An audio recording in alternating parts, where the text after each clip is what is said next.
such a male-dominated industry.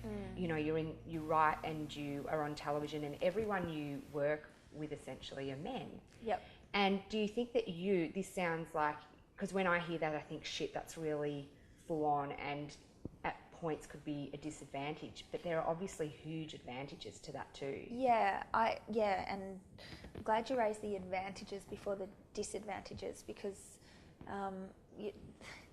the question I would be asked most is, you know, how do you survive in that male-dominated world? And that's kind of a negative question.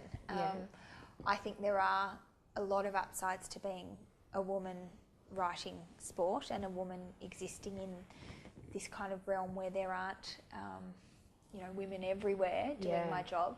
And I think they are that I have a different take to my male colleagues.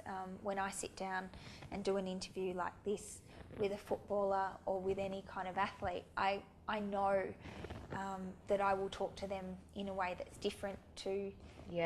and in a way that men can't connect with.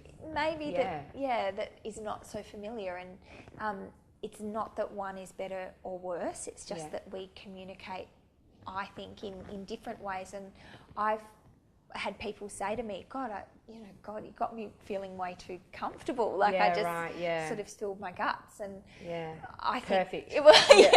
As a journo, you kind of like, okay. Totally. Although it's not like you ever want to sort of stitch anyone up. But I think, in my view, in a good kind of feature interview, you're trying to get your subject to give a bit of themselves.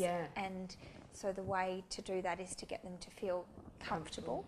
And even if it's just a snippet here or there, if it's some kind of insight, you learn more about them, and then hopefully if you're a print journal, you can write it and communicate it to the audience that doesn't get to sit down and have the chat.